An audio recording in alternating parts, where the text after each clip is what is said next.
Buenos días a todos en Horizonte Sur. Hoy, como habitualmente, el que les habla es Jorge Eduardo Rulli, me acompaña Maximiliano Mendoza. Buenos días, Maximiliano. ¿Cómo estás, Jorge? También nos acompañará en el día de hoy Ernesto García, con su columna sobre historia, Bernardo Elfman en la producción, Arturo Cavallo en la producción general y Marcelo Morales en la operación técnica. Vamos a tener varias llamadas que iremos desenvolviendo a lo largo del programa. Vamos ahora entonces a la editorial.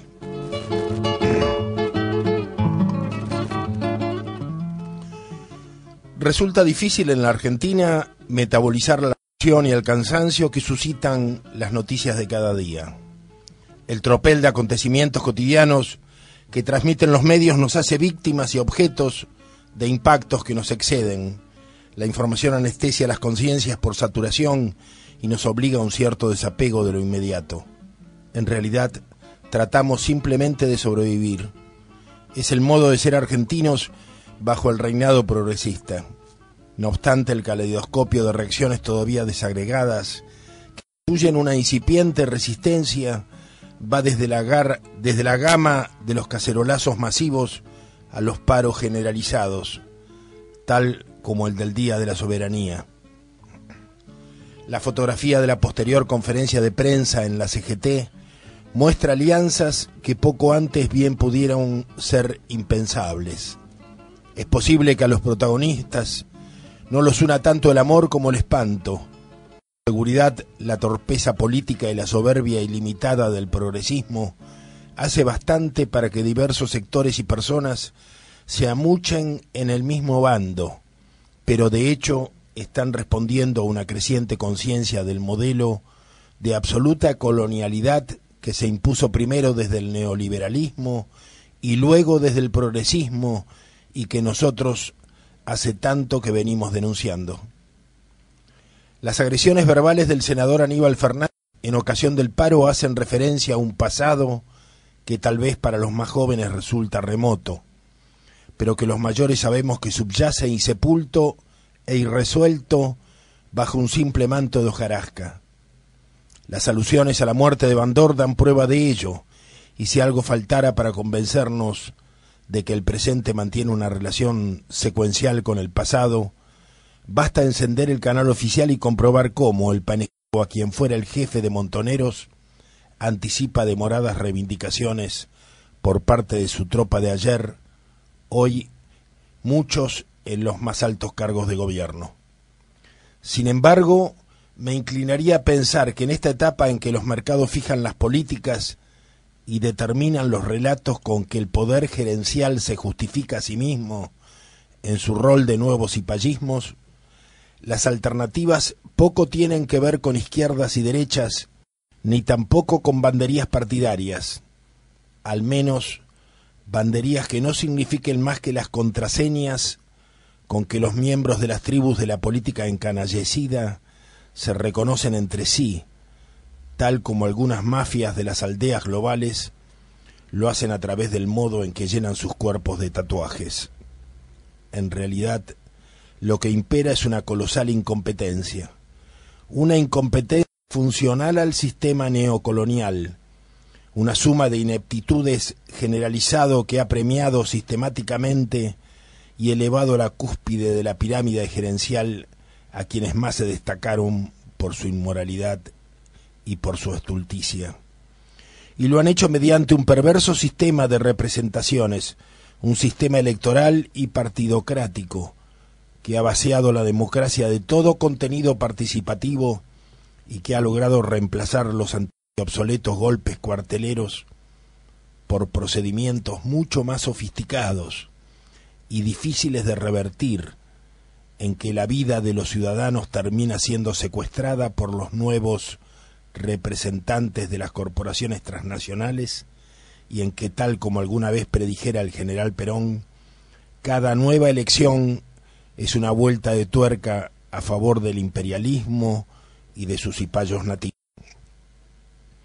Lo ocurrido con la fragata en Ghana y el pretender tapar la deuda externa con discursos y bravuconadas ha logrado colocarnos en una encrucijada de la que es harto difícil que salgamos bien parados.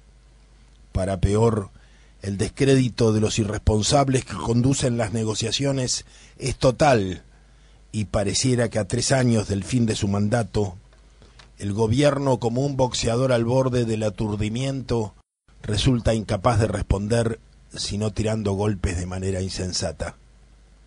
Ya no les basta la construcción del enemigo por Laclau desde sus cátedras en Londres, ni les es suficiente el mandarinismo insuflado desde la Biblioteca Nacional y los intelectuales de carta abierta para ocultar su incapacidad en el manejo de la cosa pública y en especial para ocultar una generalizada y fenomenal corruptela basada en el capitalismo de amigos.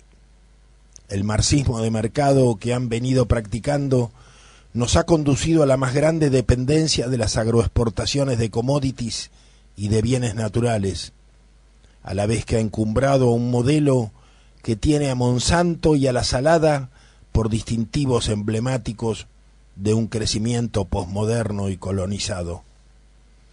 Mientras ello ocurría, el progresismo se entretenía malversando la idea de justicia, devaluando los derechos humanos tan solo a las necesidades de la generación de los 70, falseando y usurpando las memorias históricas desde los canales oficiales, a la vez que machacando las conciencias con una constante reivindicación de las minorías, pero tan solo como fragmentos tergiversados y manipulables, trozos a una realidad compleja y superior que fueron siempre incapaces de abarcar, y me refiero al país en su totalidad y al destino argentino, tal como muchas generaciones lo soñaron en particular.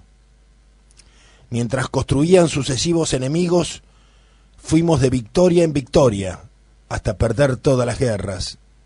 Nos llevaron a ser en el mundo mala palabra, y a ser condenados a pagar miles de millones de dólares que habrán de salir inevitablemente del hambre y de los bienes naturales de una Argentina aplastada por las deudas y por el extremo parasitismo de una conducción soberbia y casi descerebrada.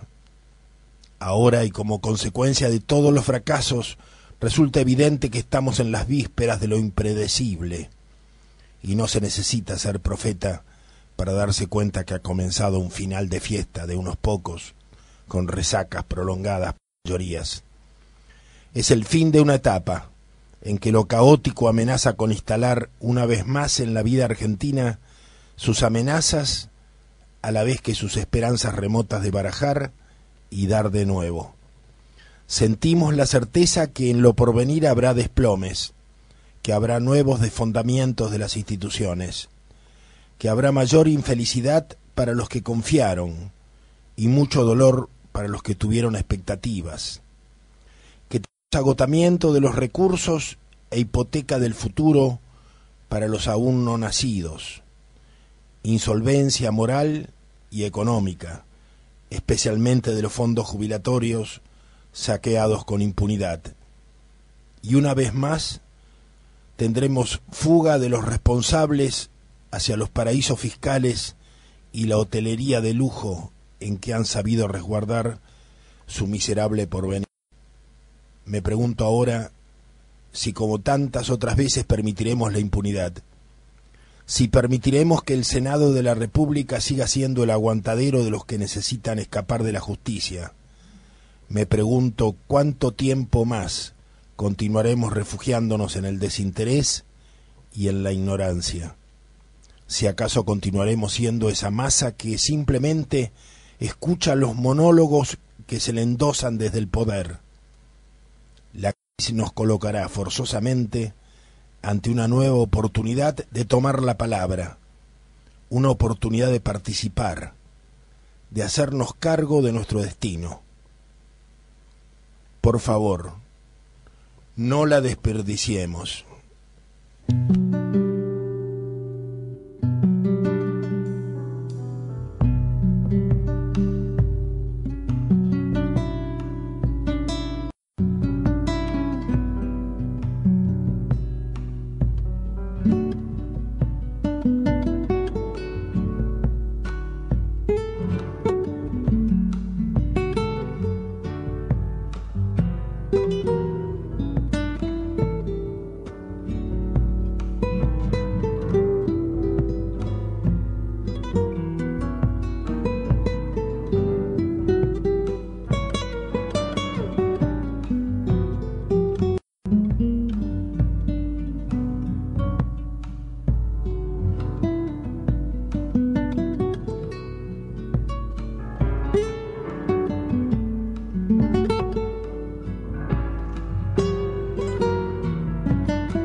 Horizonte Sur, sábados a la hora 9 por AM 690 K24 en radio, FM frecuencia 0, 94.1 de Alberti, provincia de Buenos Aires. Sábados a la hora 12 por FM del Sur, 103.7 de Verónica, partido de Punta Indio, provincia de Buenos Aires. Domingos a la hora 13 por FM Cristal, 100.9 de Rauch, provincia de Buenos Aires. Domingos a la hora 18 por FM 90.7 de la Radio Pública de Marcos Paz, provincia de Buenos Aires. Jueves a la hora 12 por FM 107.9 en el Valle de Traslasada, Córdoba.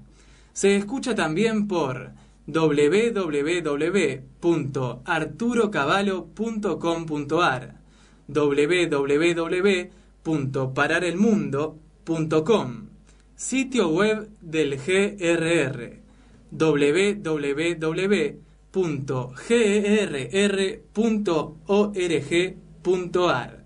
Número de teléfono para dejar mensajes: 4682-4371.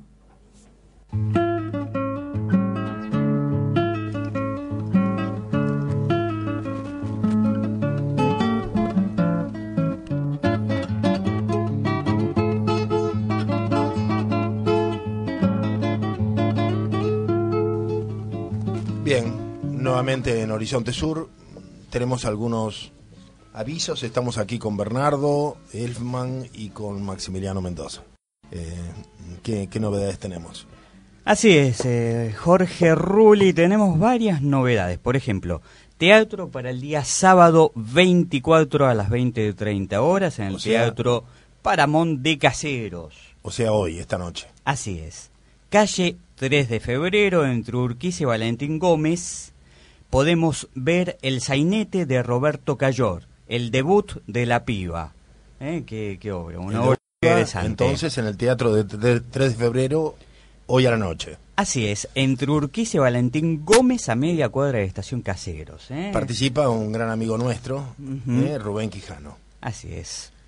Sigorraga, ¿no? Sigorraga sería el seudónimo. El seudónimo. ¿Actoral? Actoral, sí. Bien, y tenemos más información para este boletín. Como para esta noche también, medio tardío, pero... Bien. Pero en Catamarca. No llegamos.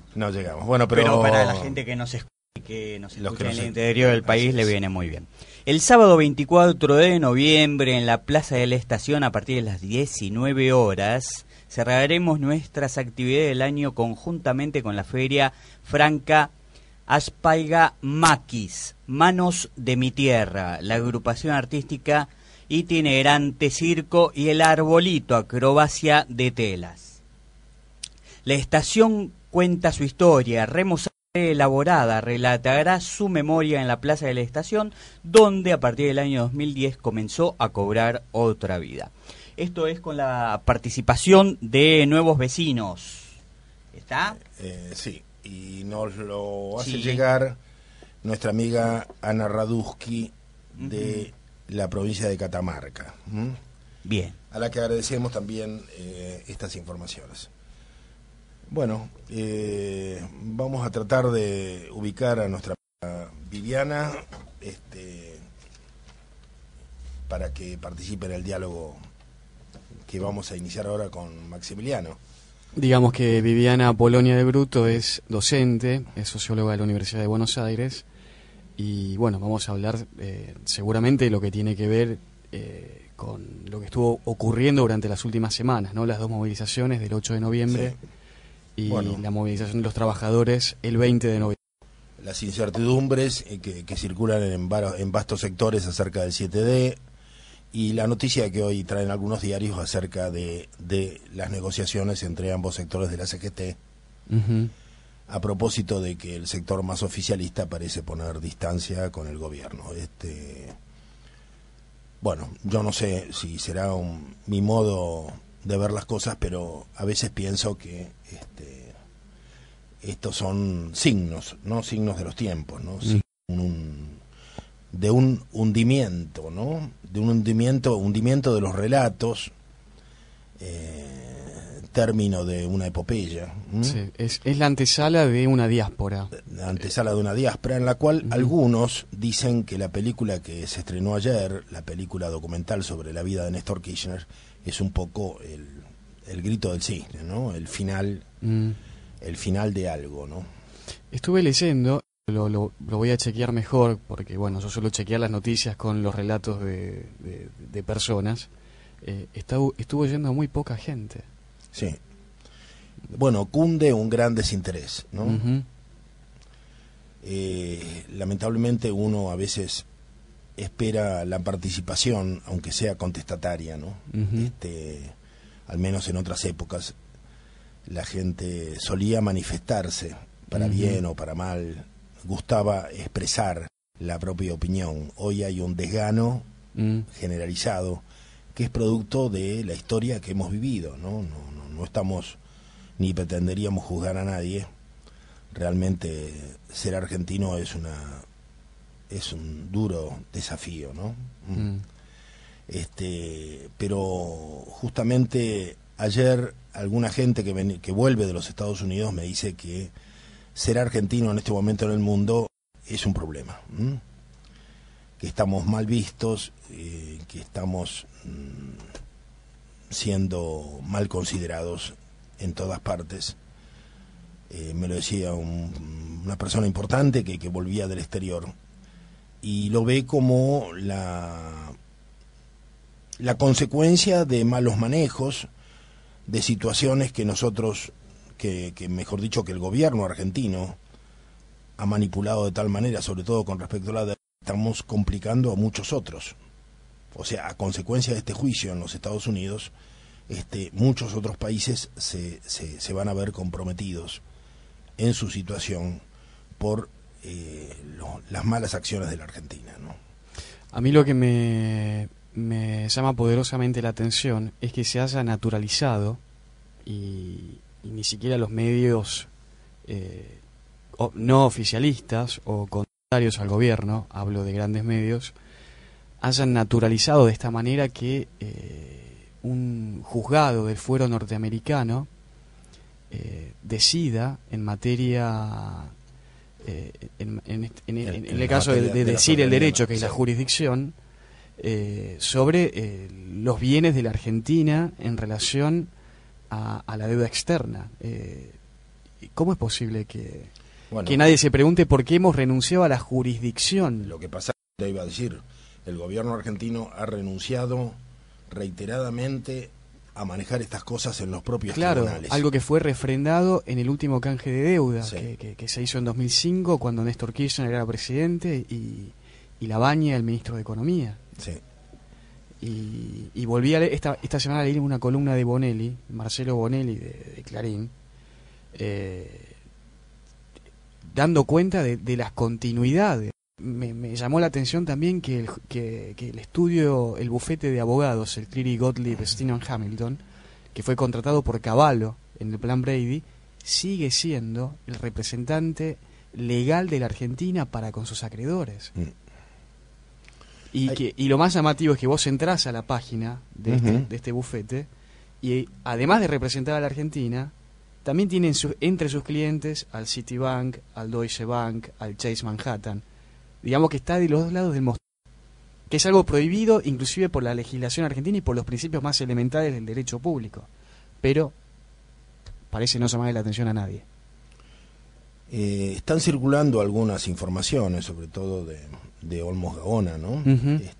Algunos trabajos de él y de otros economistas preocupados por este tema, que tendrían que merecer más atención del público argentino porque se están jugando cosas muy importantes que al común nos cuesta aprender, ¿no? Se le han pedido explicaciones a Labaña, que fue uno de los que concibió esta técnica del cerrojo, que dejó afuera a un montón de gente, a un montón de deudores, se suponía que de una manera definitiva.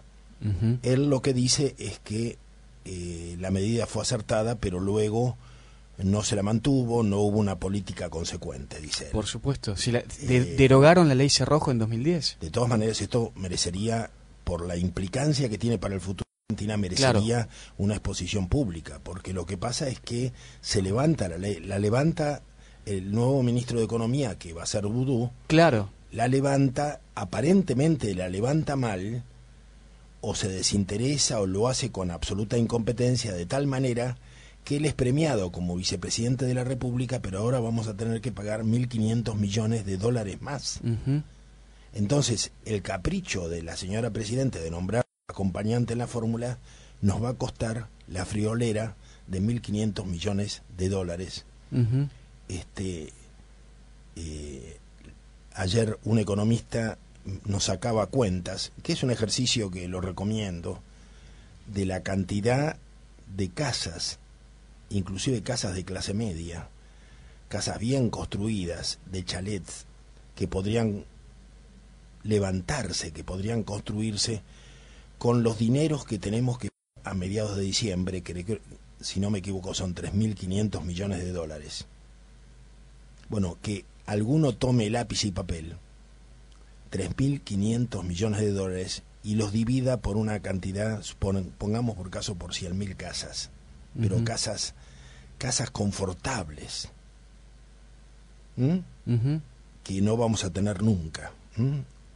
Ni hablar de comida, ni hablar de vagones de ferrocarril, ni hablar de tantas cosas que los argentinos necesitamos con urgencia en un país donde hace decenios que no hay inversión alguna en infraestructura, lo cual inevitablemente nos conduce a una creciente paralización. Salvo en el caso de las obras relacionadas con el modelo extractivo, ¿no? Las hidrovías, esto que se anunció hace semanas atrás, que lo hizo Timerman en conjunto con funcionarios de Chile, tratando de darle un empujoncito más, un empujón institucional a estas vías férreas que van a partir, suponemos, desde la Pampa Húmeda hasta el puerto de Valparaíso, que era el sueño de Eduardo Urnequian, y que va a tener como concesionario a una corporación de su propiedad, que es Corporación América.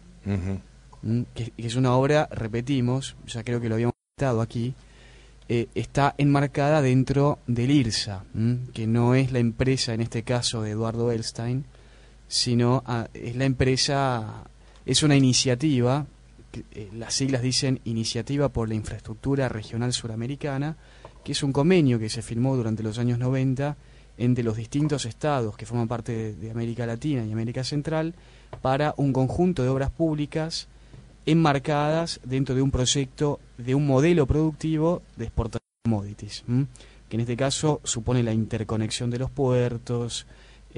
Bueno, si uno entra a la página del IRSA puede ver cuáles son los distintos ejes regionales para estas obras públicas y cuáles son los modelos de desarrollo instalados en esas regiones. Si vos entrás a la página de IRSA, que yo siempre recomiendo estas cosas porque lo puede hacer cualquier persona, no hace falta ser un especialista para darte cuenta de estas cosas.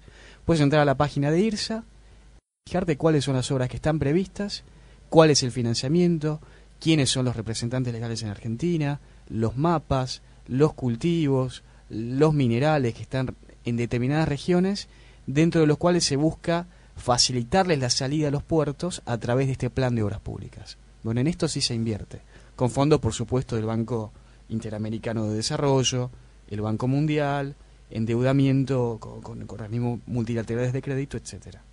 Bueno, Maximiliano, justamente es importante todo esto que está diciendo Maxi, porque uno de los objetivos de este programa es ser didáctico y que la gente reconstruya este tipo de militancias, de investigaciones que cada uno tendría que llevar a cabo, ¿no? Que cada uno tendría que llevar a cabo y que hoy, gracias a Internet y a otros sistemas, es relativamente fácil, ¿no? Realmente lo mismo, todos los que participaron, estábamos investigando justamente a los que participaron como asesores en este endeudamiento de la Argentina, y que son grandes ricos, por supuesto, y cómplices de las empresas y de los bancos. Vamos a hablar un poquito más en el próximo programa de esto, porque es tan fácil poner sus nombres y buscar en Internet y aparecen sus oficinas, sus empresas y siempre, además, sus fundaciones de apoyo, sus fundaciones sociales, desde las que realizan el trabajo de maquillaje a favor de ONGs que el común de la gente suponen bondadosas. Bueno. Y que están financiadas por los mismos dineros que nos someten económicamente. Hay algo importante para repetir en ese sentido. Esto que acabo de comentarte acerca del IRSA, repito, Infraestructura por la Iniciativa Regional Suramericana, cuenta con una oficina de planificación dentro de la UNASUR, que nació en los años del progresismo latinoamericano. Mira vos. Como para tenerlo en cuenta, ¿no? Porque, por ejemplo, el año pasado, cuando fue el conflicto en el Tipnis, este parque nacional donde hay muchos indígenas en Bolivia. ¿Se acuerdan? Un parque nacional que Evo se obstinó. Encontré una carretera que iba a pasar por encima, para conectarlo. Por el medio, digamos, por el medio. Por el medio del parque nacional. Claro, pero o era por autopista o era por el medio. Claro, así es. Tenían que consultar previamente a los habitantes que están ancestralmente poblando el lugar. Y es una obra que firmó el Goni Sánchez de Lozada, Sánchez de Lozada, en el 2001. Y Evo, supuestamente las antípodas geológicas de Sánchez de Lozada, se obstinó en llevarlo a cabo. Así es. Estas son las paradojas de esta situación latinoamericana, ¿no? Yo ayer veía justamente un video de Álvaro Lineras en la Universidad de García Lineras, de Álvaro García Lineras en la Universidad de Madres, con Eve, con Borón, con Vudú y con Eve, ¿no? Sí, lo dije. Increíble, ¿no? Increíble, y llega un momento que está explicando la política boliviana y dice que él no viaja sin la colección completa de los libros de Lenin, que aclara que es una edición argentina, por supuesto, de hace muchísimos años, y empieza a tomar frases de Lenin, a citas de Lenin, para justificar sus opiniones políticas. Bueno, me pareció de un anacronismo, ¿no? Y una cosa increíble. Además, todo esto al lado de la Michetti, de Borón. De Micheli. Elisa Micheli. De Micheli, sí. De la que fue ministra de Economía, ¿no? Claro, la que le encontraron la bolsita. Sí. Y además de Eve, ¿no? De Eve y los sueños, ¿cómo se llaman los planes? La Fundación Sueños Compartidos. Lo que se terminó con Soclender. Me avisan de que lo tenemos a José María Corona, que es un viejo compañero, Pepe Corona, en el teléfono. ¿Estás allí, Pepe? Sí, buen día, ¿cómo te va? Buenos días, ¿cómo estás? Bien. ¿Bien? Un gustazo hablar con ustedes. Muy bien, bienvenido a Horizonte Sur, un programa cargado de optimismo. Sí, acá estoy. No, porque te estoy escuchando por computadora, entonces se me encima la conversación con vos con lo que escucho por la máquina. Bueno. Adelante. Bueno, comentanos, queríamos sacarte para conversar sobre... Te oigo muy bajito, Jorge. A ver, bueno, lo vamos a arreglar, pero no importa, que a vos se te escucha bien. Bueno, perfecto. Queremos hablar sobre nuestro compañero Tuli Ferraris, sí, que se cumple un nuevo aniversario y se trataría de hacerle un homenaje como año. Es un viejo compañero. Yo quiero aclarar que es el primero de los compañeros de la militancia de la Juventud Peronista que yo conocí, el primero de todos los que luego fueron mis amigos, y lo conocí un día en que descolgadamente me acerqué a Palabra Argentina y me encontré con el Tuli. Con el Tuli Ferraris, que me impresionó, era mayor que yo, y se puso a describirme una organización de cuadros donde yo seguramente llenaba un raviol y después venían otros y ya mi raviol justificaba y legitimaba a los otros, ¿no? Pero era, y a partir de ese momento fuimos amigos, ¿no? Se estaba preparando la Marcha del Silencio, que se hizo a un año de los fusilamientos de la Revolución Libertadora. Así que desde aquella época que lo conozco, y bueno, y ahora estamos recordándolo y homenajeándolo, ¿no? Bueno, mira, a ver, el Tuli fue, como vos bien decís, uno de los fundadores de la Juventud Peronista de la Resistencia, con Gustavo Rearte, Cacho El Cadri, vos mismo, el Petizo Espina, y fue, digamos, militante toda su vida, pero además tenía una característica muy especial, una muy buena persona, era un excelente tipo, no conocía a nadie que no lo quisiera. Uh-huh. Hasta lo respetaban los fachos del CDO de ahí, de Ciudad Evita, de Matanza. Lo respetaban por su personalidad y por su peronismo, ¿te das cuenta? Así es. Y bueno, yo lo conocí mucho después, yo lo conocí en los años 68, 69, en Ciudad Evita, y después lo elegí como compadre, como padrino de mi hija, con gran orgullo para mí. Después me enteré que tiene un montón de ahijados, porque todo el mundo lo elegía como padrino de sus hijos, ¿te das cuenta? Por lo querido que era, ¿viste? Está bien. Y bueno, y se cumplen 25 años de su muerte. 25 años, sí. Él murió, recordemos que tuvo, si no me equivoco, tuvo un infarto. Sí, justamente en la rotonda de Ciudad Evita, En la que rotonda hoy de lleva Ciudad su Evita. nombre, se llama Sí. Rotonda Tully Ferraris. Murió en un buen momento para él porque fue en el 87, o sea, después de la derrota del 83 con Alfonsín, en el 87 venía como la recuperación del peronismo con el triunfo de Cafiero en provincia de Buenos Aires, o sea que él estaba muy contento en ese momento. Claro que además se ahorró después, ¿no? Se ahorró las amarguras que hemos vivido todos nosotros con el peronismo del después y del de hoy, ¿no? Bueno, concretemos y bueno, entonces.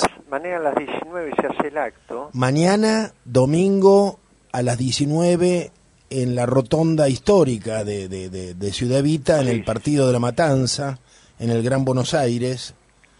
No sé qué otra... ¿Y Mirá, qué otra es lo cosa, que se hará ahí? Bueno, va a haber gente, porque está muy difundido el homenaje. Uh-huh. Y yo lo que voy a proponer en el acto de mañana es que todos los que fueron, y te paso la invitación a vos, ¿no? Los que fueron compañeros, amigos del Tuli, que escriban alguna anécdota, algún sucedido con el flaco, y tratar de hacer una recopilación de todos los relatos que se escriban, y tratar de editar un libro que al narrar la vida personal de Tully narre la historia de una parte de la resistencia. Bueno. Creo que el flaco se lo merece, al igual que muchos otros, ¿no? Eso es lo que yo le voy a proponer mañana a toda la gente que participe del acto, y bueno, y lo difundo por intermedio tuyo y de tu programa, que los que estén escuchando y lo conocieron y quieran contar algo del Tully Ferraris, que escriban en formato word.doc y que lo manden a una casilla que se llama eltuli@gmail.com. Bien.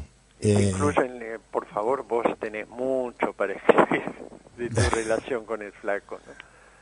Pepe, sí. Te agradecemos porque el tiempo es tirano en la radio. Está bien, vale. Mañana encontraremos entonces a las 19 horas con todos los amigos del programa que quieren estar acompañándonos mañana domingo a las 19 en la rotonda de Ciudad Evita, en el municipio de La Matanza. Yo te agradezco a vos poder difundir esta convocatoria. Gracias. Y te sigo escuchando por las computadoras, Bueno. porque acá en Palermo en la radio no se escucha. Gracias, Pepe. Un abrazo grande, Jorge. Bueno, estamos a unos minutos de la primera hora del programa Horizonte Sur. Yo quería comentar un libro que cayó en mis manos. Se llama La mirada implacable del gato Smith. El gato Smith, el gato era el seudónimo con que se lo conoció a Smith, el principal dirigente de Luz y Fuerza, desaparecido, raptado y desaparecido en la época de la dictadura militar. A este libro, La vida y muerte de Oscar Smith y el rol de fuerza en el sindicalismo nacional, que es el subtítulo, lo escribe Juan Carlos Rodríguez. Y a propósito de los acontecimientos que está viviendo, de los acontecimientos y de las tensiones que está viviendo el sindicalismo argentino, el movimiento obrero, que yo creo que hay que prestar atención a las situaciones que se están viviendo. Hay en la portada del libro una frase de Oscar Smith que me gustaría leer. Los trabajadores de Luz y Fuerza hemos conformado una estructura dinámica y social que probablemente sea el orgullo no solo de nuestro gremio, sino de todo el movimiento obrero argentino. Esto nos obliga más que nunca a no convertirnos en una isla dentro del proceso nacional. Somos parte integrante de la columna vertebral del movimiento nacional justicialista, es decir, del movimiento nacional, y es necesario destacar que bajo ningún punto de vista el movimiento obrero puede renunciar a continuar siendo la columna vertebral del proceso nacional, ya que es la garantía del futuro. Lo dijo Oscar Smith en diciembre de 1974. Y yo creo que es una frase para reflexionar, porque me parece que la capacidad movilizadora de los actuales del actual movimiento de trabajadores, de los grupos de desocupados, de los sindicatos, ¿no? No debería quedar limitada a reivindicaciones parciales. Uh-huh. Yo, si tengo que hacer alguna crítica a los últimos movimientos, es que siento que hay una dificultad, quizá una cierta resistencia uh-huh. a plantearse objetivos políticos más claros.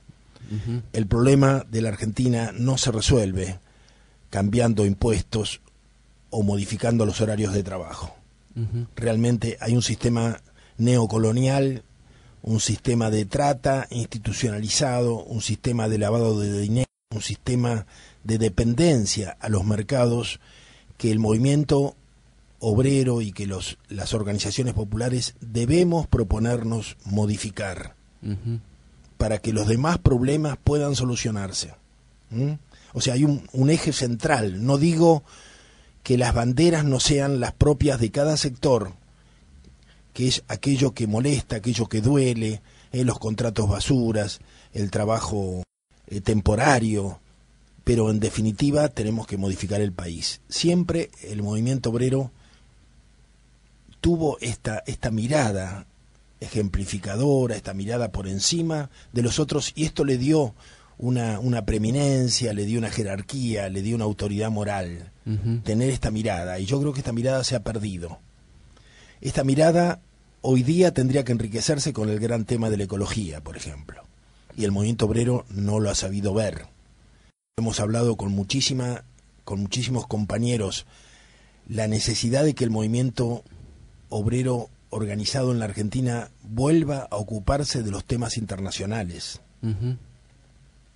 Hubo batallas en Europa que dimos, que enfrentamos a policía, como en la gran reunión de cambio climático, donde fuimos apaleados, donde dentro y fuera de las instituciones de las Naciones Unidas, los pueblos que reclamaban justicia ahora frente al cambio climático, frente al desastre climático, tuvieron que enfrentar situaciones muy difíciles. Y recuerdo que en esa Copenhague, turbada por los gases pimientas y por las detenciones de tantos jóvenes, había delegaciones del movimiento obrero argentino. Uh-huh. Lamentablemente estaban de shopping, no estaban nosotros. Esto es muy penoso, y ojalá me estén escuchando algunos dirigentes y que se dispongan a modificar esto, porque es lo peor que pueden hacer, renunciar a tener una mirada política de los acontecimientos. En el libro La mirada implacable del gato Smith, de Juan Carlos Rodríguez, se recogen muchas de estas experiencias que fueron propias de la memoria del movimiento obrero. Y entre otras cosas, y de los juicios a las juntas, donde se trató el caso de la desaparición de este dirigente de Luz y Fuerza, en una de estas sesiones, sobre todo en la que expuso Basterra, Basterra fue un compañero del peronismo de base, que luego de muchas torturas fue obligado a denunciar a algunos de sus compañeros, y luego fue incorporado como mano de obra esclava a la falsificación de documentos de los grupos de tareas de la Marina. Él falsificaba pasaportes, células, permisos de armas, pero bueno, tuvo el tino y el cuidado de guardar muchas fotografías y muchos testimonios, y se convirtió en un protagonista importante del juicio a los militares. Y el día en que él expuso, en la sala estuvo el escritor Jorge Luis Borges. Dice el libro: llegó silenciosamente a bastón, con un acompañante y con su eterno gesto de asombro.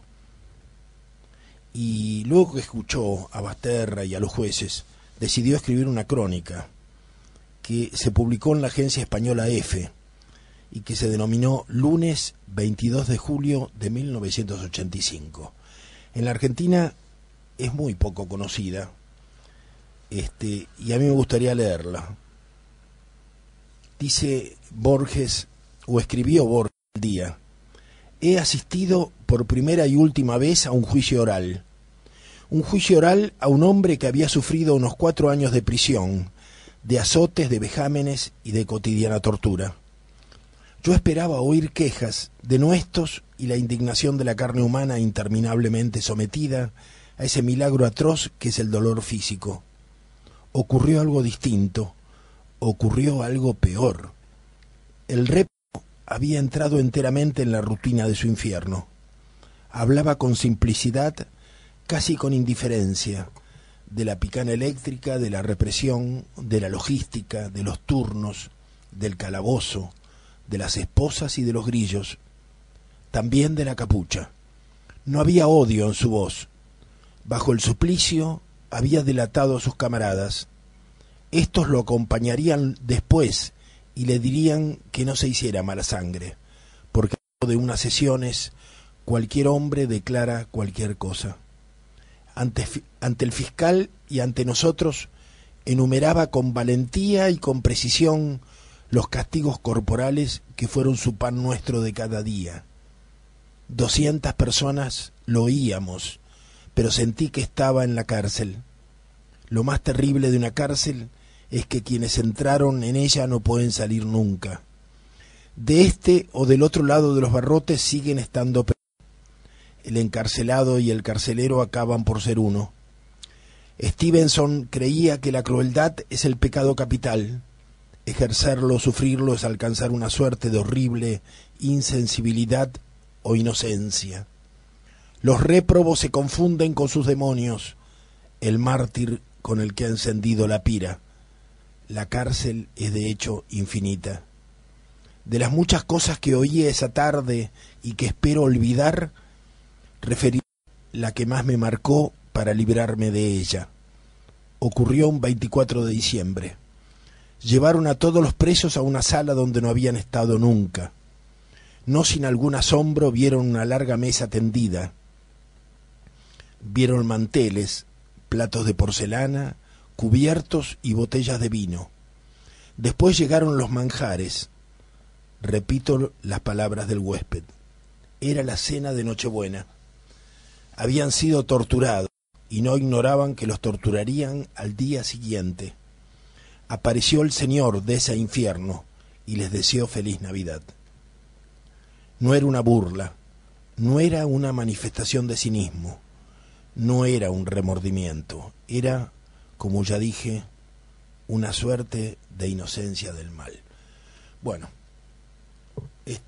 son para reflexionar, ¿no? Estas palabras que suscitó en pluma y en la conciencia de Borges esta primera experiencia con el horror, y que de alguna manera me parece que más allá de la polémica que pueda suscitar, que pueda provocar en nosotros, tiene algunos aspectos que a mí me convocan hoy, ¿no? Que es el tema de la resignación y de la insensibilidad, de perder el asombro del espanto, ¿no?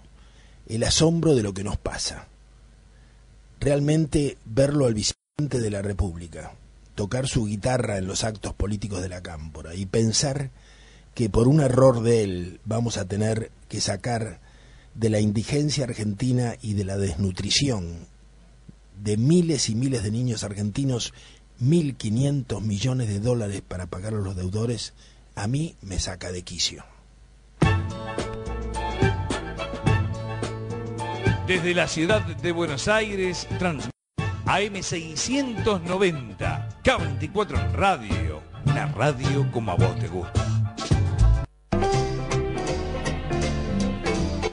Quienes se desarrollan en la vida a través del teatro y el espectáculo en Más Teatro, Más Espectáculo, con Doris del Valle y Arturo Cavallo.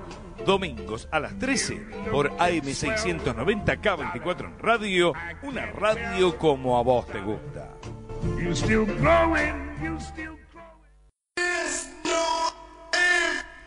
BAC, Soluciones Informáticas, proveedor integral de tecnología IT, librería comercial, papelería e insumos de computación. BAC brinda un servicio distinto a las empresas, con cotizaciones rápidas, excelentes precios y plazos que se ajustan a cada necesidad. Lo invitamos a que visite nuestra página www.bacsoluciones.com.ar o nos llame al 4644-0808. BAC, Soluciones Informáticas.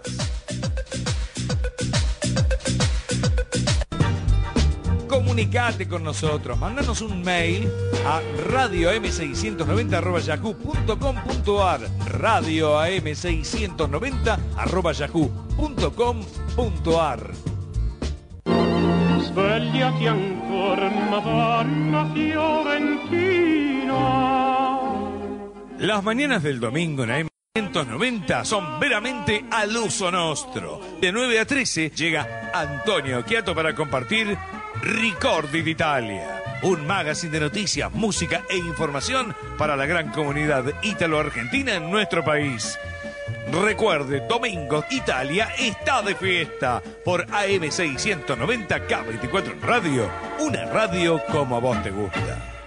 Lava Autos Sistema 3, el gigante Mataderos, Bragado y Pilar en Mataderos.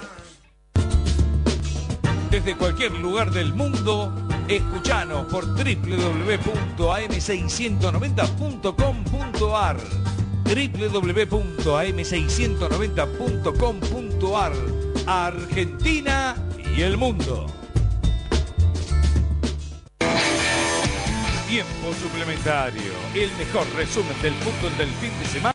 Tiempo suplementario, recuerdos y la información más importante del mundo del deporte en Tiempo Suplementario, con la conducción de Fernando Lazala y Héctor Caruso por K24 Radio AM690, una radio como a vos te gusta.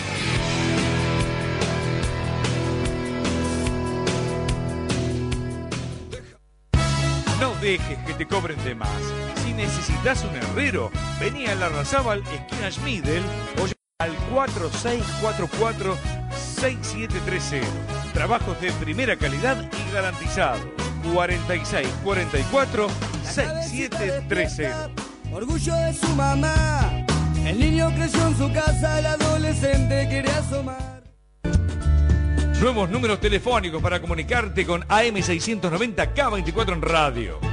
4642-5533 y 4642-5315.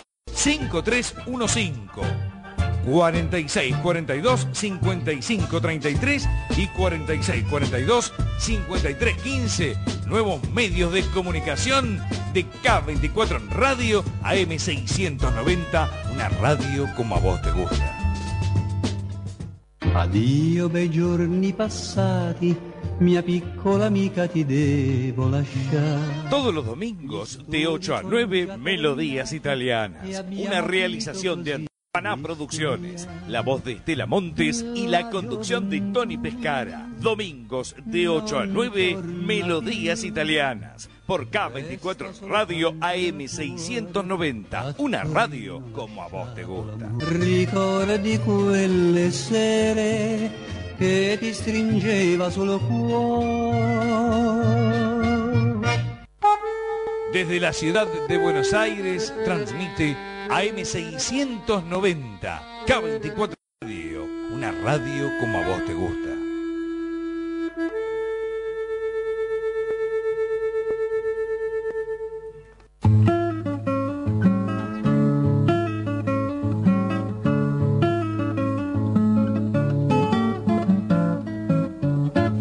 Los invitamos a compartir Horizonte Sur en su nueva frecuencia, ahora AM690 K24 en radio.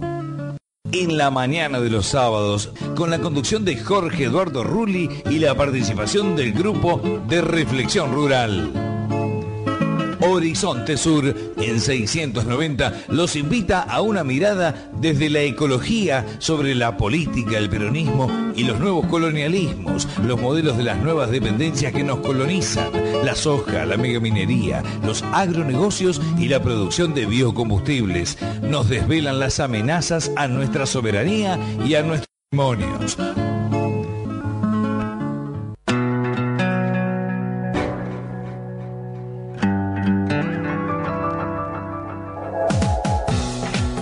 En la AM690 K24 en radio buscamos las coincidencias. Enrique Llamas de Madariaga y Denis Pesana conducen Coincidencias de lunes a viernes de 9 a 11 con la participación de Arturo Cavallo.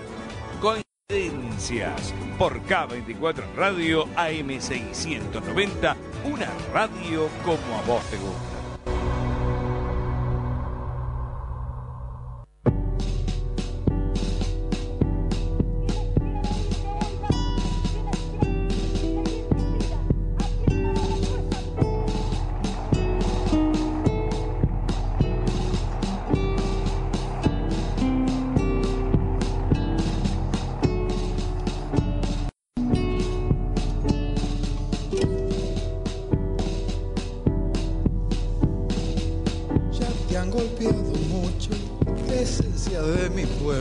Bueno, seguimos en Horizonte Sur, una cortina distinta, pero agradable. Bueno, los teléfonos para comunicarse con el programa son el 4642-5533, 4642-5315. Estos son números para comunicarse en directo, más allá de los que se anunciaron hace un momento atrás durante la cortina, donde se pueden dejar mensajes, ¿no? Y bueno, y otro aviso, porque estamos teniendo muchas visitas y bueno, estaría bueno seguir teniéndolas. Está disponible en internet la película, el documental realizado por Juan Mendoza y Jorge Rulli, Peronismo, la memoria silenciada, que está en YouTube. Ya lleva prácticamente 2.000 reproducciones, ¿no? 2.400. Bien, superamos las 2.000. O sea que se coloca el nombre. Sí, pero se coloca el nombre en el buscador de YouTube o simplemente en Google se pone Peronismo, la memoria silenciada más YouTube, que es la página, y va a aparecer directamente el enlace. Como para que la puedan ver y bueno, por supuesto, después nos pueden escribir para ver qué les pareció. Así que bueno, ahora estamos con la columna de historia de El Contador Ernesto García. Ernesto, ¿en qué año estamos? En 1830. 1830. Sí. Bueno, a ver, retrocedamos. Yo, buen día a los oyentes, buen día compañeros. Yo, en audiciones anteriores he hablado de la Triple Alianza, de aquellos momentos anteriores a la Triple Alianza. Y ahora, remontando hacia atrás la historia, he intentado hacer un paralelo entre nuestra historia y la historia de los brasileros. Esta historia reconoce enfrentamientos gravísimos. Hemos tenido por lo menos 2 guerras con los brasileros, hasta finalmente aliar a ellos para destruir a la República del Paraguay. Esta historia argentina comienza con la guerra contra el Brasil, que termina afortunadamente con el triunfo definitivo de las Provincias Unidas del Río de la Plata en Ituzaingó. En Ituzaingó se destruye parcialmente un proyecto del imperio esclavista brasileño traído por los portugueses que habían sido derrotados por Napoleón. El hecho es que a partir de 1830 y con la conducción política del canciller de Pedro I,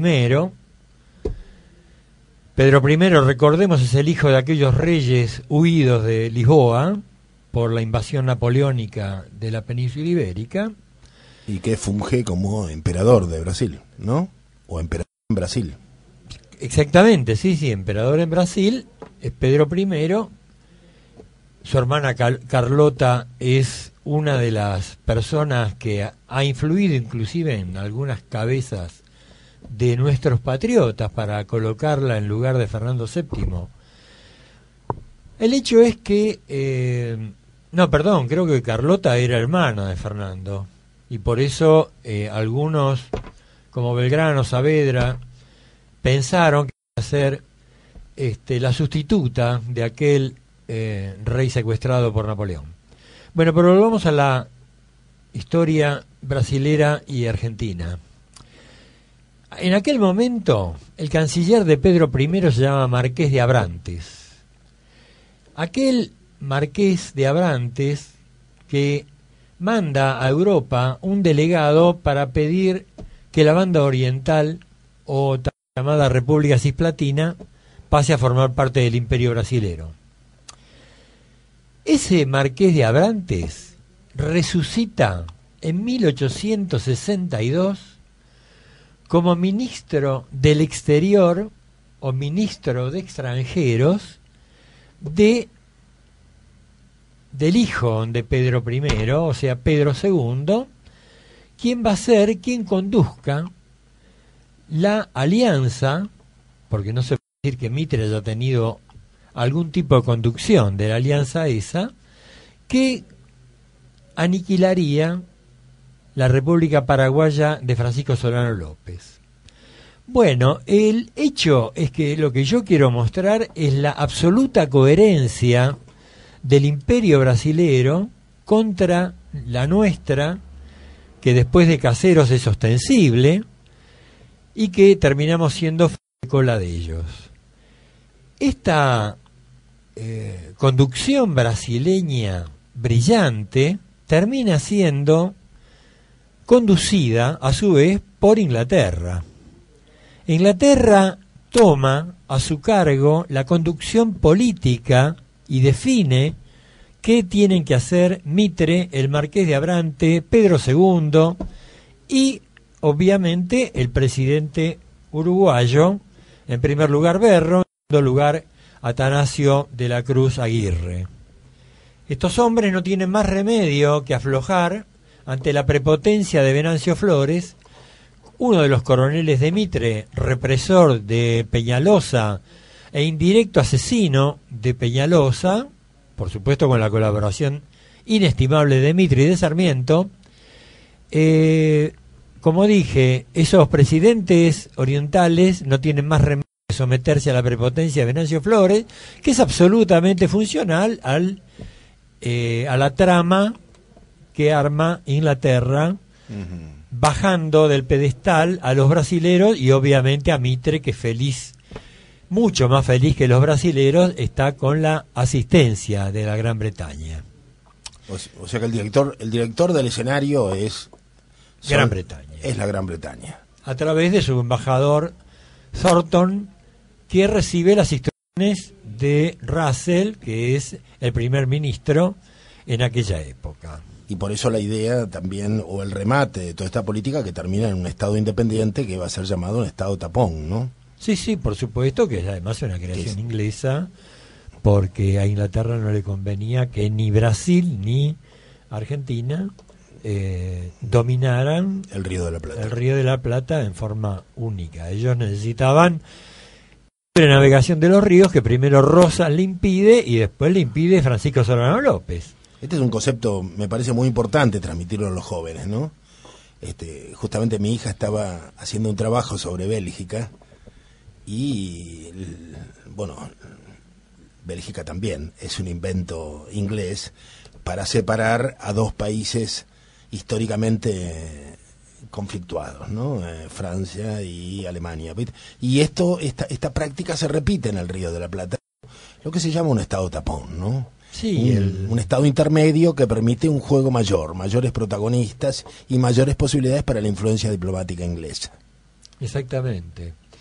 Yo creo que además los pormenores de esta intervención, primero brasileña, después desfachatadamente británica, al punto que Saraiva, uno de los políticos brasileños enviados a Montevideo y a Buenos Aires para tratar de conseguir la paz, porque no todo Brasil quería la guerra. El barón de Mauá, que era un poderoso financista, quien le entregó enormes cantidades de dinero a Justo José de Urquiza y trató infructuosamente de que Urquiza lograra la paz, se ve sorprendido porque va a una reunión donde encuentra a Mr. Thornton en medio de Bartolomé Mitre y Rufino de Elizalde, quienes no le habían indicado a él que ya habían arreglado con el representante británico sus intenciones.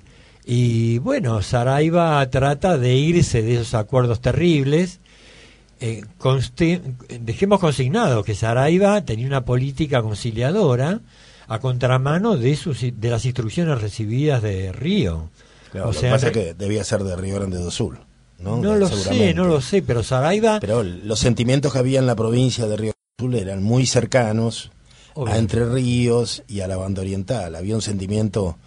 es la continuación del artiguismo, de alguna manera, que deja marcado allí una marca... Sí, pero yo no sé si Magua era riograndense. Y Magua, el barón de Magua vino desesperado a ver a Urquiza y le prometió cualquier cantidad de dinero, inclusive le prometió dinero a Urquiza proveniente de las arcas nacionales, no solamente plata del Banco Magua. Y Urquiza, que era terrible, renunciaba a una política independiente en aras del agrandamiento de su patrimonio personal. Y Magua quería una paz. La guerra no era el negocio de ciertos brasileños. Lo que pasa que en Brasil había un gabinete del que formaba el Marqués de Abrantes, que quería destruir Paraguay, y el camino era destruir la independencia oriental que estaba acaudillada por el presidente Berro, que era representante del Partido Blanco, y que no les bastaba, porque Berro era un integrante del Partido Blanco, pero de la facción más moderada. Pero igual no bastaba. No bastaba, había que destruirlos, era como la política del Chacho. El Chacho aceptaba la conducción de Mitre, pero había que destruirlo físicamente, y eso es lo que finalmente consiguen. Es algo así como lo que Marx dice en el Manifiesto Comunista. El capitalismo tiene que destruir a su predecesor, el feudalismo, y esa clase que adviene al poder tiene que destruir al anterior. No hay posibilidades, y entonces, bueno, en su materialismo histórico, Marx plantea que una clase termina destruyendo a la otra. En aras de ese capitalismo, pero no independiente, Mitre, Sarmiento, tienen que destruir físicamente al representante de las, llamémosles, industrias locales creadas después de Utrecht, antes de Utrecht, y que a la cual los Borbones quieren liquidar, ¿no es cierto? Pero bueno, como se verá, esta historia empieza hace 200 y pico de años, no empieza con la Triple Alianza, pero se van encadenando las historias muy parecidas, y acá nuestro patrón sigue siendo Inglaterra, y a mí se me ocurre vincular con el secuestro de la fragata Libertad, a manos de un socio menor, pero socio de la Gran Bretaña. Entonces, yo traje una anécdota, hoy le comentaba a Rulli fuera de micrófono, que hay un barquito, el Villa del Salto, que heroicamente, para resistir a la invasión brasilera de la República Oriental, está en el río Uruguay tratando de pasar armas y municiones y hombres para defender al gobierno legítimo del presidente Berro. Y cuando Saraiva viene a tratar de conseguir la paz, pero respaldado por la flota de Tamandaré, Bueno, Tamandaré abre fuego sobre la Villa del Salto, y este barquito sobre el Villa del Salto, este barquito que está a cargo de un español, pero de la causa argentina, causa uruguaya, de la causa patriota antibrasilera, resiste el cañoneo de la flota de Tamandaré, y en lugar de entregar el barco, bueno, primero descarga las armas y las municiones y los hombres en la banda oriental, y en segundo lugar incendia el barco para que no caiga en manos del enemigo brasileño. Bueno, serviría de ejemplo un poco distinto al que el gobierno nuestro actual ejecuta con la fragata Libertad. La fragata Libertad va a ser embargada irrevisiblemente y quizás hasta perdida. Bueno, acá me hacen señas que podemos hacer un alto. Sí, lo continuamos el sábado que viene. Sí, y te pido disculpas por lo de contador, pero no te enojes. Galazo es contador. Ah, no sabía. Claro, Pacho O'Donnell, que era psiquiatra o psicólogo, no me acuerdo. Sí, psicoanalista. Bueno. No quita que no tenga injundia histórica lo que estás diciendo, no, nada más. Estás perdonado. Espacio de publicidad.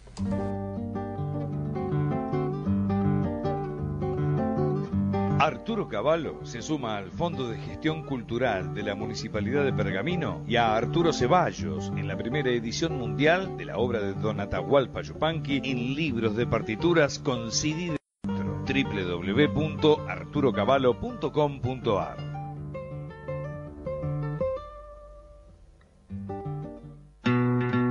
Soy Arturo Cavallo y para tomar contacto con Coincidencias, el programa de Enrique Llamas de Madariaga, Denise Pesana, 011-4682-4371.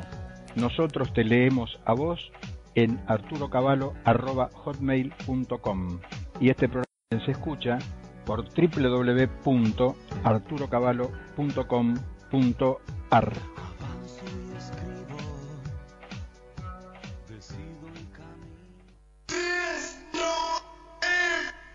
BAC, Soluciones Informáticas, proveedor integral de tecnología IT, librería comercial, papelería e insumos de computación. BAC brinda un servicio distinto a las empresas, con cotizaciones rápidas, excelentes precios que se ajustan a cada necesidad. Lo invitamos a que visite nuestra página www.bacsoluciones.com.ar o nos llame al 4644-0808.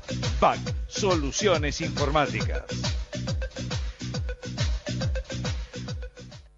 Diario digital www.cafepormedio.com.ar. Toda la información política, policial, judicial, cultural, deportiva y social. cafepormedio.com.ar. El soporte digital de las noticias más importantes. www.cafepormedio.com.ar. El expreso informativo de Bahía Blanca y la región. El semanario La Verdad del 9 de julio, provincia de Buenos Aires, refleja la vida de casi 50.000 ciudadanos que la habitan. Está en los kioscos de los 12 partidos. La Verdad del 9 de julio, dirigido por Omar Bello.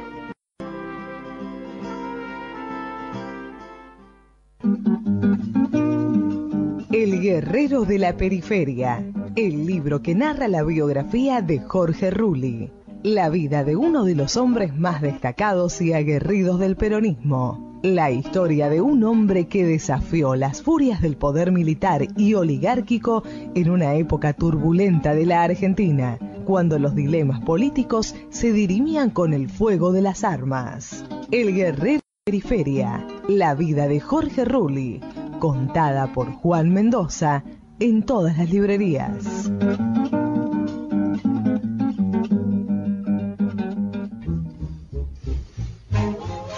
Si desea compartir los cursos de teatro con Doris del Valle, contáctese vía mail a dorisdelvalle@hotmail.com.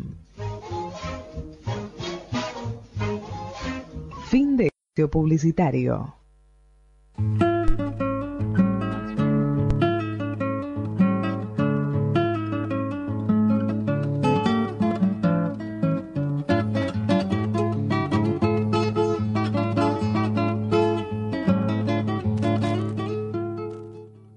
nuevamente en Horizonte Sur. Volvemos desde mediados del siglo XIX y desde los prolegómenos de la guerra de la Triple Alianza que se llevó con Paraguay para destruirlo, no solamente al gobierno, sino también la capacidad económica y la iniciativa política del gobierno paraguayo de aquel entonces. Volvemos a esta Argentina, ¿no? A esta Argentina estragada por diferentes plagas, entre ellos un tema muy fuerte que es el narcotráfico. Tenemos en el teléfono a Agustín Poma, que es periodista de la provincia de Salta, de la FM Noticias.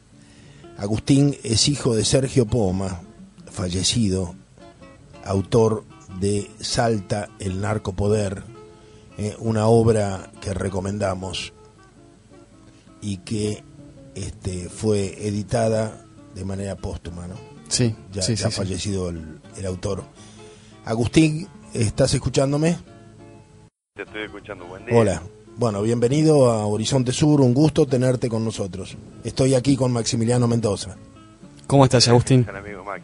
Bien, Maxi, ¿cómo estás vos? Bueno, Agustín, queríamos hablar con vos porque estuvimos recomendando en las páginas web y con amigos nuevamente la lectura de estos materiales, ¿no? que fueron publicados, como decía Jorge recién, de manera póstuma, y que de alguna manera nos sirve para pensar no solamente Salta, el norte argentino, sino también las relaciones del poder político en la Argentina con el narcotráfico, el lavado de dinero, el agronegocio, la trata de personas, para ser entendidos no ya como posiblemente negociados, protegidos por el poder, sino como políticas de Estado acerca de las cuales no se habla, ¿no? Sí, es que hay muchísimas, ¿no? Y en el interior se marcan o se ven mucho más fuerte en relación a todo esto, y el agronegocio también tiene mucho que ver en esto, porque es el que te hace también llover droga, por ejemplo, acá en el norte, ¿no? Y son cosas que por ahí no se ven o no se toman desde ese lugar, y toda esa droga que llueve por ahí acá, sobre todo en la zona norte, en esos lugares realmente conflictivos como está pasando hoy en la actualidad, que por eso está un poco parado, hay que decir, esa Salta, Tucumán y Santiago del Estero, que todavía hay montes vírgenes, ahí es donde llueve la droga acá en Salta, ¿no? De fronteras que son incontrolables como la de Salta y Jujuy, por la dimensión que tienen, ¿no? Son realmente muy grandes y con radares que todavía siguen siendo obsoletos a lo que es el paso en avión de esta droga, ¿no? Pero esto no empieza ni con la lluvia de la droga hace 2-3 años, ni con la cantidad de droga que pasan en vehículos, empieza hace muchísimos años con cuestiones políticas ligadas también a todo lo que tiene que ver con la droga, ¿no? Si hacemos un reconto, creo que este libro, Salta el narcopoder, muestra algunos casos y hechos realmente terribles que marcan la historia y demuestran el poder político ligado de alguna manera a asesinatos o crímenes, si quieren, sin resolver. Ustedes sabrán de el caso Cooney Edwards, Maxi, que era una mujer que manejaba justamente el clorhidrato de cocaína y el éter en el INTA. Esto era gobierno de Roberto Romero, que aparecieron desaparecieron estas dos mujeres. Después se habló de que habían aparecido en un artículo en página 12, allá por la década del 80, que habla justamente que estaban enterradas estas mujeres en la Catamarca de los Adi, y estas conexiones que se dan acá en el norte, ¿no? Que son realmente fuertes, y que hay muchos libros, como El Otro, como Blanca y Radiante, que hablan justamente de aquellos tiempos en los que por ahí los políticos decían, no, la Argentina es de paso. Claro, pero utilizaban todo lo que tenía que ver con los precursores químicos de la Argentina para poder fabricarla. Claro. Y bueno, y hoy tenemos esta realidad, ¿no? El Paco, cómo se queda también la droga en la Argentina, y obviamente que hablamos toda la desintegración social que hay en nuestro país actualmente a partir también de este flagelo, ¿no? Sí. Agustín, para hacer un poco de historia, sí, acá el oyente puede tratar de remitirse un poco a cómo se constituye este poder. Por supuesto que el libro hace una gran referencia a la historia de los últimos 30 años de Salta, y en particular a los gobiernos de Roberto Romero y de su hijo después, en los años 90, de Juan Carlos. En el medio pasa un gobierno que es de dos gobiernos en realidad, uno de Hernán Cornejo, que es justicialista, y otro del capitán Ulloa, que así como gobernó en la dictadura, también gobernó en la democracia, ¿no? Algo parecido a lo de Tucumán con Bush y otros personajes realmente que son para el olvido, ¿no? Pero y ahí hay una cosa marcada, ¿sabes por qué te marco esto? Por lo conservador, ¿sí? Que puede ser un a tal punto que en Salta hoy tenemos, a mí creo que no me representan nada, pero te habla de la familia y todas estas cosas, que son tipos como Olmedo, ¿no? Que tengan esa posibilidad hoy en un mundo mucho más dinámico, que sigan estas personas tan conservadoras pregonando casi hasta ridiculeces vendrían a ser, ¿no? Claro, pero a lo que yo iba particularmente es que hay, así como vos mencionás, también el gobierno de Hernán Cornejo, que bueno, también de alguna manera colocado como un delfín de Roberto Romero, y bueno, el capitán Ulloa y demás, pero hay, digamos, una estructura de poder que se monta a partir de la última, bueno, un poquito antes, con la intervención de Salta en 1975. Una estructura de poder que de alguna manera es la que sigue manejando los hilos en Salta hasta el día de hoy.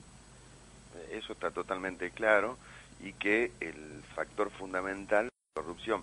Pero uno cuando habla de corrupción no se tiene que quedar solo con que, roban dinero. No, la corrupción, ¿sí? Y la corrupción institucional hace que hoy justamente hablemos de desintegración social y de que todos los sectores, desde la máxima institución que vendría a ser un gobierno representante de un Estado, todo eso baja, ¿sí? Entonces es esta ya degeneración total en todos los aspectos y planos. Y creo que es hoy lo fundamental. Y esa palabra corrupción, no tomarla solo como dinero, porque es en realidad la punta de todo, y también está la corrupción institucional, están estos estados policiales que son generados y provocados con leyes acá en Salta, justamente para que siga todo funcionando de esta manera. O por ejemplo en la Argentina, con leyes como contra un delito que a mí es gravísimo, ¿sí? Que tiene que ver con el lavado de dinero, y que sea escarcelable. Yo no necesito irme 30 años atrás para saber que hoy un exdiputado como Aparicio, ¿sí? Que fue denunciado por narcotráfico, que una mujer como Liliana Ledesma se animó a denunciarlo porque este diputado se quería quedar con sus tierras, y dijo, si a mí me pasa algo, es este diputado y los Castedo. Y a partir de ahí esta mujer aparece muerta porque los denunció por tráfico, y que venga el juez federal, que es parte institucional fuerte también, así como Aparicio era político y Romero lo defendió en la Cámara de Diputados, para que no lo echen, pero ya después de muerta Ledesma les tuvieron que decir andate. Este juez Reynoso se sentó con los Castedos a decirle, muchachos, se tienen que ir de Salta, a tal punto que hoy uno está prófugo y el otro terminó detenido en Bolivia. ¿Saben por qué? Por narcotráfico.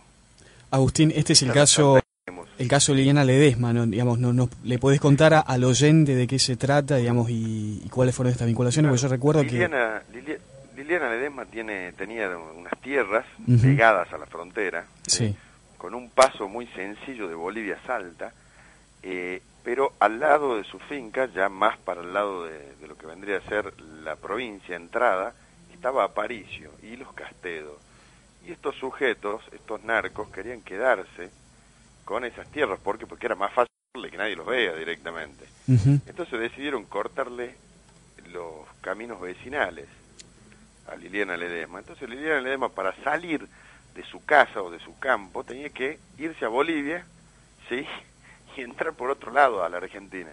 Entonces empezó a denunciar esto, y en un momento dado Liliana Ledesma decidió fuertemente decir quiénes eran estos sujetos, ¿sí?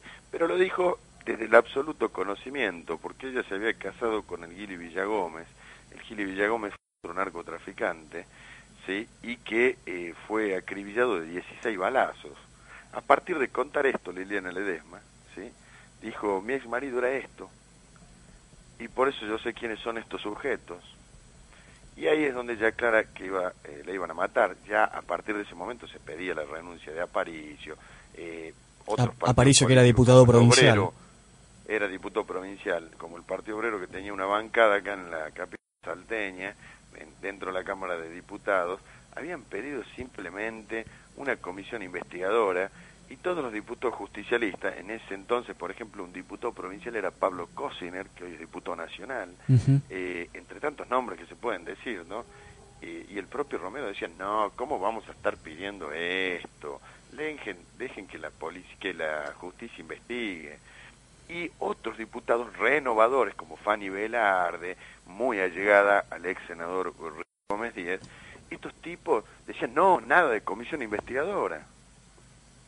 Hasta que mataron a Liliana Ledesma con un signo muy grave, que es un corte en la boca, ¿sí?, de arriba hacia abajo, como un claro mensaje mafioso de silencio, ¿no? Y esto pasa en la frontera, esto pasa en Salvador Massa. Hace muy poco estuvo el segundo de Seguridad de la Nación volando la zona y dijo, bueno, vamos a mandar un par de gendarmes más. Y uno se cansa de escuchar políticos en Salta que dicen, bueno, es una zona peligrosa, ¿y dónde está la solución? Y no la ponen. Y ahí, bueno, aparece muerta Liliana Ledesma, empiezan dos causas por aparte, una por narcotráfico, que la manejaba el juez federal Reynoso, y otra por el asesinato, que la tenía Nelson Aramayo, este juez de Tartagal, que después se enfermó. Y como Tartagal no tiene cámara del crimen, hubo un juicio, ¿sí?, en Orán, de la Cámara del Crimen de Orán, hubo un juicio oral y público, donde se condena a la hermana de Aparicio, al novio de la hermana de Aparicio, y a 4 personas más, pero la Cámara del Crimen de Orán dice, y pide y exige al juzgado de Tartagal que estos son los autores materiales, y que hay que investigar el autor intelectual, y reenvía para que se investigue a este ex diputado Aparicio, al cual hasta el día de la fecha no se lo investigó, ya pasó más de 1 año y medio. Y este juez Nelson Aramayo sigue licencia hace más de 1 año. Y no les interesa ni poner otro juez, ni nada, ni un juez subrogante, nada, en la causa. Esto que les cuento es por ahí uno de los casos que uno como periodista dice, es lo que resonó. Pero ¿cuántos casos más? Ustedes no se dan una idea de lo que es la frontera Salta a Bolivia. Es realmente terrible. Y por el lado de la causa de narcotráfico, los castedos se escaparon porque el juez Reynoso tuvo una reunión con ellos y 3 días después hizo un pedido de captura. El juez Reynoso, recordemos, es el juez que tiene la causa, por ejemplo, cuando volcó la camioneta con policías federales con 16 kilos de cocaína. Es el mismo juez federal que hace 2 o 3 días salió con Graña y decía maravillas y Graña lo alababa. Y viene por ahí gente que no conoce y alaba a estos sujetos que no hacen nada. Estás hablando de Rolando Graña, ¿no?, el periodista. También la causa contra Aparicio por lavado de dinero. El fiscal Bruno apeló a esta situación y hasta el día de la fecha sigue sin pasar nada. Y mirá, hay un dato más, que eso salió en los últimos tiempos, que Aparicio, así está como está procesado por lavado de dinero, que es proveniente del narcotráfico, ese lavado de dinero, también se lo procesa a Judy. Judy es un empresario del norte, que es cuñado, ¿sabes de quién? Del vicegobernador de la provincia de Salta, de Andrés Soto, que es del Partido Renor de Salta. O sea, uno ve este esquema, ¿sí? Y ya no sabe si reírse, si llorar, no sabe dónde vive. Y eso en realidad es que no te den seguridad. ¿Me permitís, Agustín? Eso es que no exista la seguridad en nuestro país. Eso es lo que pasa hoy en Salta institucionalmente, con la gravedad de la corrupción y lo que se provoca todo por abajo. Estamos escuchando Agustín Poma, periodista de la FM Noticias de la provincia de Salta. Agustín es hijo de Sergio Poma, autor de Salta, el libro que estamos difundiendo, Salta, el narcopoder. A mí los comentarios de Agustín, que sorprenden quizá a la audiencia de Buenos Aires, me llevan a relacionar una vez más los monocultivos, las agroexportaciones, la sojización del territorio, la producción de biocombustibles para la exportación, con este entramado del crimen organizado, de la cosa mafiosa, de la narcopolítica, de la cual nos está hablando Agustín. Hay como un encumbramiento de situaciones que coinciden, que se van emparentando y que lo hablábamos también días pasados con los compañeros de la Alameda, y a veces le ponemos diferentes nombres y conceptos a lo mismo de lo que estamos hablando, que es una estructura, una superestructura de poder mafioso que se ha instalado en la Argentina, que nosotros le llamamos agronegocios, pero que también contiene los elementos de la trata, del lavado y de la narcopolítica, ¿no?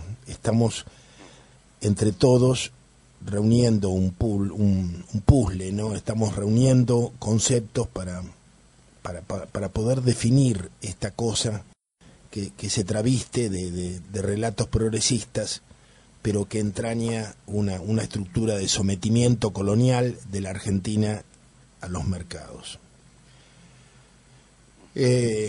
Agustín, estamos muy impresionados por Mira lo último que te digo con relación a lo que decías. Sí. La droga se lleva de acá a los puertos, ¿sí? Y de los puertos se la lleva normalmente a Europa. Las últimas triangulaciones normalmente lo que vendría a ser Buenos Aires o Argentina, al continente africano y de África a Europa.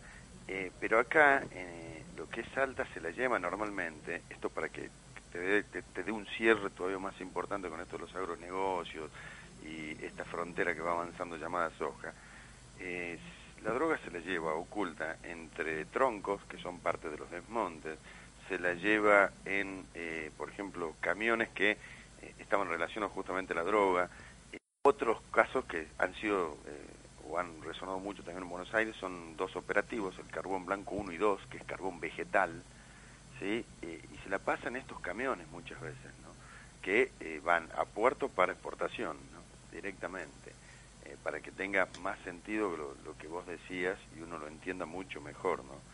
Pero todo esto pasa claramente en nuestra Salta, en nuestro país, y pasa por un montón de cosas que los controles parecen no funcionar, ¿no? A esta altura, pero bueno, es realmente grave, a veces, es realmente complejo, Salta. A veces sentimos una cierta impotencia, ¿no? De saber qué se podría hacer, ¿no? Pero yo te escucho y estaba pensando, justamente porque nosotros vemos, anunciamos, pero sobre todo sentimos un final de época, un momento que se aproxima de cambios necesarios, que de lo contrario este país amenaza con desaparecer, ¿no? Realmente necesitamos un cambio importante en la vida argentina.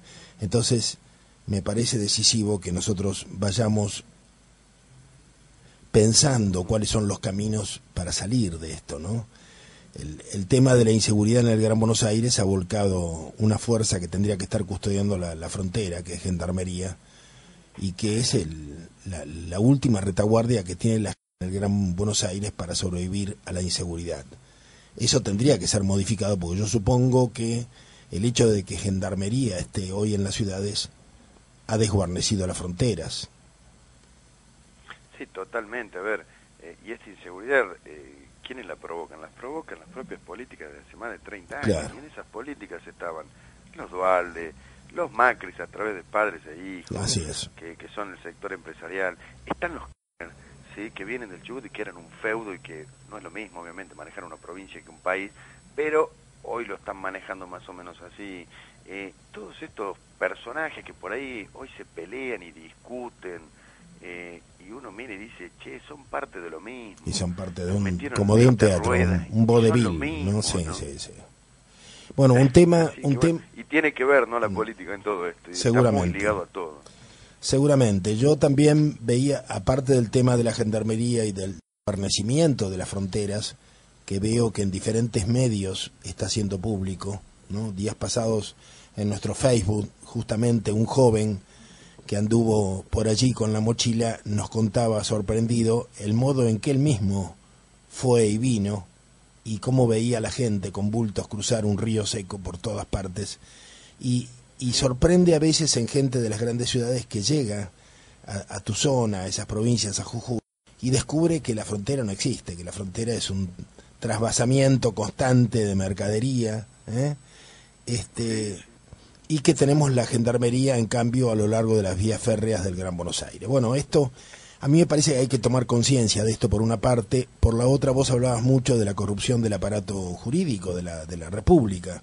Uh-huh. O sea, aquí hemos tenido escándalos, hemos tenido jueces que tenían alquilados departamentos con chicas, con prostitución, con relacionados con la trata, bueno, y todo esto, y en cambio de requerírsele algún tipo de explicaciones, fueron celebrados, fueron, ¿cómo se dice cuando...? No, fueron respaldados por el actual... Fueron respaldados por los intelectuales argentinos. Esto es sorprendente, la Argentina, ¿no? Y bueno, y todo esto ha ido trayendo un debilitamiento de los jueces a nivel nacional, que es uno de los temas fundamentales, ¿no? Fundamentales para cambiar esta política, ¿no? No, totalmente. Y acá en Salta pasa algo con ese tema. Y el otro tema es el tema no de la... solo con la trata de personas. Me atreví a contar un caso. Dale. Esto ya el gobierno de ahora de Urtubey hace, que habrá sido 2 años. Había un lugar, estos tipo whiskerías con mujeres que supuestamente están prohibidas en Salta. Funcionaba a 50 metros del 911 acá en Salta. Y no lo cerraban. Esa es la convivencia. Absoluta impunidad. Policial, el estado policial del que te hablo. Después, lo otro que es aberrante, que es terrible, es como hoy también en Salta, por ejemplo, el tema del femicidio, y no pasa porque sí, pasa por muchas cuestiones, ¿sí? Pasa porque hay una sociedad muy conservadora, porque hay una sociedad donde es el hombre y no la mujer, pasa porque todavía no salimos de ese cascarón, está relacionado también a todo lo que tiene que ver negocios y muchas otras cosas más. Y vos ves la muerte de las turistas francesas.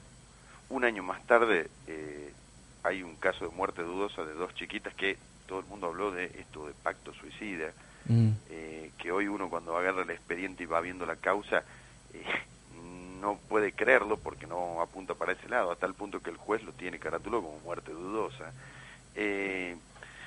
Uno mira el caso María Cash, que no sabemos ni qué pasó, una mujer que nos aparece muerta en Cafayate y que recién ahora se descubre quiénes eran los familiares, con errores de la justicia terribles, porque acá se creó el CIF, que es el Centro de Investigaciones Fiscales, para este tipo de investigaciones de causas. Es un tipo CSI, pero a muy baja escala, ¿no? Porque hasta el de ficción parece laburar más que el de acá, ¿no? Gente más íntegra, porque lo que es el de acá realmente es espantoso. Gente que hoy, por ejemplo, hay 3 personas que trabajaban en el CIF y uno era funcionario de Urtubey que acaban de rendir para fiscales, obviamente ya están designados como fiscales en un proceso en Salta que es realmente espantoso. Estos 4 fiscales, con el nuevo cambio del Código Procesal Penal, se convierten en los investigadores. En Salta hoy estos fiscales te van a investigar durante 60 días sin que a vos te avise nadie nada, ¿sí?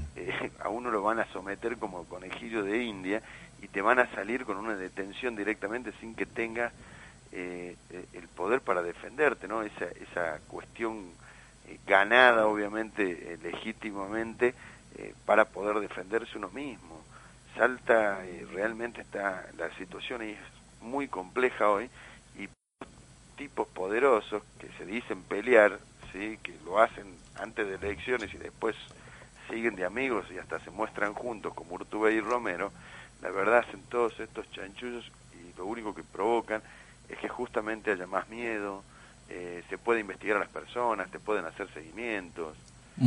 La verdad es terrible lo que pasa en Salta institucionalmente, por eso yo hablo de la corrupción en todo su ámbito, porque la corrupción no es solo dinero, sino que también es institucional y muchos otros factores más que hacen a la misma.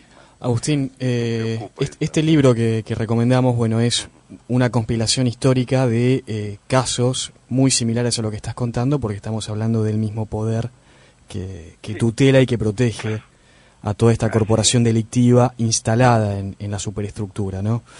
Y lo recomendamos justamente como, no solamente para conocer, insisto, digamos, las particularidades del crimen organizado y protegido por el poder político de una provincia, sino como para tratar de sacar factores comunes y un marco de interpretación general a todo lo que está ocurriendo en la Argentina, con estas cosas que no vemos, ¿no? Y que generan grandes ganancias al mismo poder político que las protege, a la clase parasitaria que está instalada dentro de esta superestructura, y que por supuesto justamente por ser motivo de grandes ganancias económicas, tienen la capacidad de silenciarse a través de los grandes medios de comunicación, que también de alguna forma participan de esta gran campaña de silenciamiento e invisibilización mediática, ¿no? No por nada este libro, la información que manejamos acá es que fueron comprados todos los ejemplares en Buenos Aires por orden de Juan Carlos Romero. Es muy difícil por internet. Hubo, si mal no recuerdo, también la Feria del Libro. Acá en Salta, el gobierno de Urtubey, en la primera Feria del Libro, cuando ya estaba este libro, lo llevamos y lo dejamos todo bien en el stand que es de la provincia. Nos dimos vuelta, pasó otra persona, a los 10 minutos ya no estaban los libros y estaban escondidos abajo en una caja.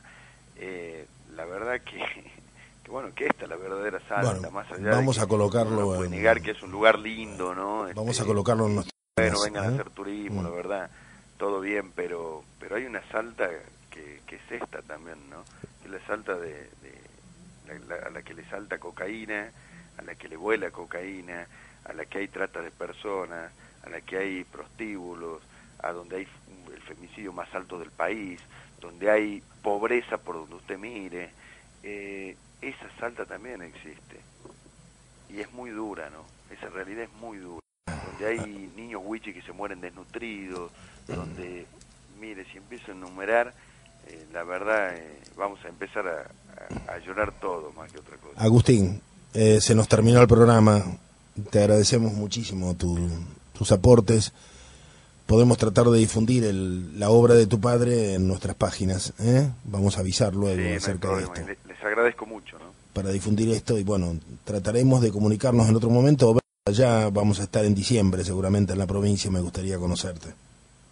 Bueno, no hay ningún problema. Vamos a proyectar la película Hombre bebiendo luz de Jorge Falcone. La vida de Rodolfo Kusch. Sobre la vida de Rodolfo Kusch. Que también tiene que ver con... Me avisa antes y acá le tiramos también un par de promociones. Y movemos, bueno, espero un poquito. Muy Te bien. agradezco mucho, que tengan un buen día. Un abrazo Agustín. Bueno, fue Agustín Poma, entonces periodista de la F Noticias de Salta, hablando de la obra de su padre Sergio Poma. Salta, el narcopoder. Bueno, estamos terminando. A Ernesto le quedaba por recomendar un par de libros. ¿No es importante, Ernesto? Sí, es importante, pero no sé si hay tiempo. Dale, decilo nomás. La bibliografía acerca de lo que yo he manifestado en el micro está constituida por las historias argentinas elaboradas por José María Rosa, tomos 2-7, la historia argentina de José Luis Busaniche y Un siglo de instituciones de Adolfo Saldías y La Gran Bretaña y Argentina en el siglo XIX de H.S. Ferns. Bueno, y con esto estamos terminando. Maximiliano. Me despido nada más. Te despedís, quedamos hasta el sábado. A todos los que nos han acompañado, los que nos han llamado, los que nos van a llamar, y será hasta el sábado. Un fuerte abrazo. Hasta el sábado.